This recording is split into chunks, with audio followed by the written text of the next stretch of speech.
네, 안녕하십니까. 수산물 품질 관리사 2차 과목이죠. 우리 수산물 품질 관리 법령을 담당하게 됐습니다. 자, 먼저 전반적인 개관 부분을 한번 설명해 드리도록 하겠습니다. 자, 우리 수산물 품질 관리사 2차 과목은요. 과목상은 두 과목이죠. 일반적으로 수산물 품질 관리 실무에 관련된 파트하고요. 등급 판정 실무입니다. 그래서 우리 품질 관리 실무 테마고요. 자, 그리고 등급 판정. 자, 크게 이제 두 과목을 정리를 하는 것입니다. 그래서 우리 품질관리 실무에 관련된 내용 그리고 등급 판정 실무 문제입니다만은 일반적으로 우리 2차 과목은 객관식이 아니고 주로 이제 단답형이나 서술형 문제다 보니까 공부 방법에 관한 것도 좀 더 집중력을 가지고 하셔야 될 겁니다. 왜냐하면 우리 객관식 문제를 하는 것은 1차 과목은 일반 답이 즉 우리 지문에 나와 있기 때문에 충분히 몰라도 어느 정도의 감에서 고를 수 있겠지만 단답형이나 서술형은 우리가 전혀 모르면 쓸 수가 없게 되는 것이죠. 그래서 항상 집중해서 좀 더 꼼꼼하게 정리를 하실 필요가 있다. 자, 이제 우리 수산물 품질관리 실무는 여러분 세 가지 테마로 나눠지죠. 세 가지 테마인데 수산물 우리 품질관리 법령입니다. 품질관리 법령이 있고요. 또 수산물 품질관리 일명 기술이 있습니다. 자, 그리고 수산물에 관해서 유통을 담당하는 유통관리가 있죠. 세 가지 부분이 있고요. 자, 등급 판정 실무는요. 또 두 가지 나올 수 있겠죠. 수산물의 표준 규격에 관한 테마입니다. 그래서 표준 규격에 관련된 부분이 하나 있고요. 또 한 가지는 우리 품질 검사 부분입니다.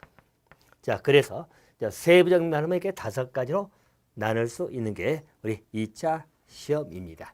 2차 시험인데 이게 이제 우리 문제로 보게 되면 문제로 보면 전반적으로 어떻게 나오죠? 이게 우리 단답형하고 서술형인데요.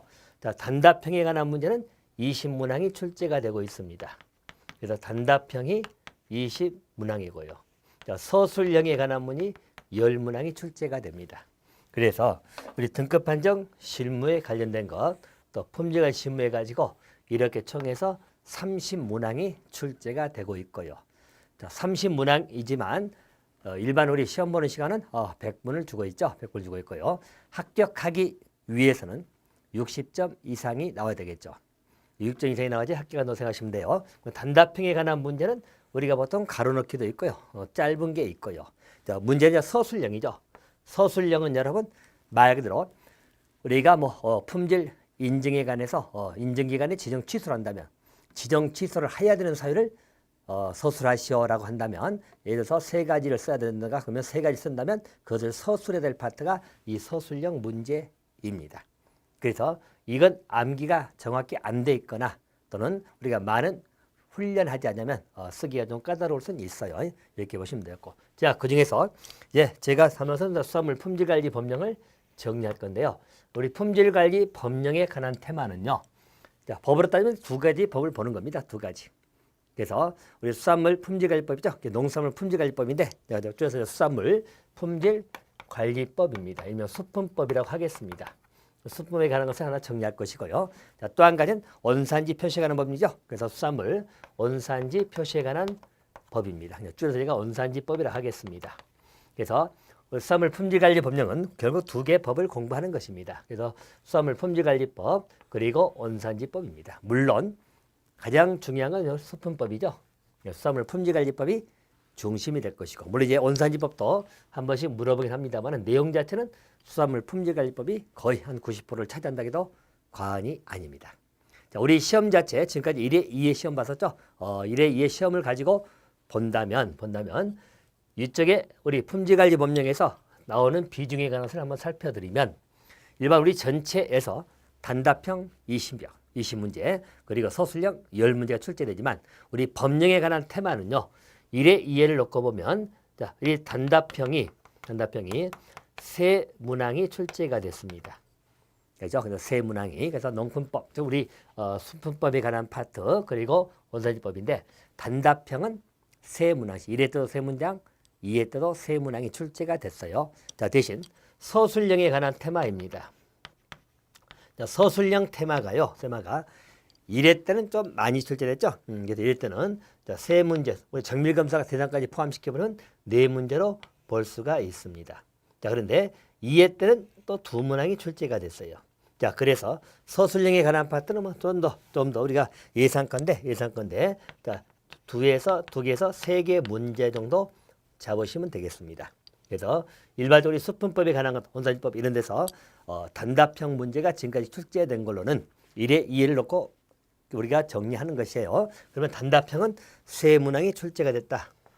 자, 그리고 서술형은 두 개 아니면 세 개다. 일단 이렇게 잡아두시면 될 것 같고요. 자, 그리고 기본적으로 출제 비중은 수분법에서 많이 출제가 됐다라고 보시면 되겠습니다. 그리고 우리 수분법의 내용들을 하나씩 또 정리를 할 것입니다만은 일반적 수산물 품질관리법에서는 정리할 것들이 보면은 제일 먼저들 우리 표준 규격이 나옵니다. 자, 표준 규격하고 우리 품질관리가 나오죠. 이것을 정리할 겁니다. 자, 물론 이제 우리 표준규격 품질관리, 특히 표준규격은 또 등급판정 실무에서 좀 자세하게 공부를 하기도 합니다. 하지만 우리 법에 나와 있는 표준규격 품질관리, 자, 품질관리에서 우리 품질인증제도 있죠. 이것을 또 정리할 것입니다. 자, 그리고 이런 부분들이 전부 다 문제화가 되고 있고 또 실제 됐었던 파트이기도 합니다. 우리 품질 인증에 관한 문제는 우리 2회 시험이죠. 2회 시험에서 취소사를 물어보는 서술형 문제가 출제가 되기도 했거든요. 이렇게 보시면 되었고요. 자, 두 번째도 이력 추적 관리 문제입니다. 이력 추적 관리 문제에 관한 것들도요. 우리 1회 때도 단답형 문제로 출제가 됐던 사이기도 합니다. 이력 추적 관리도 정리를 하실 필요가 있고요.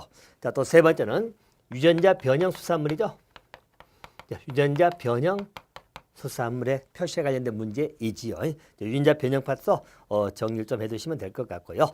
자, 그리고 네 번째 테마가요. 자, 전반적으로 수분법의 내용을 한번 살펴드리는 것입니다. 자, 네 번째 테마는 안전성 조사라는 것이 있죠.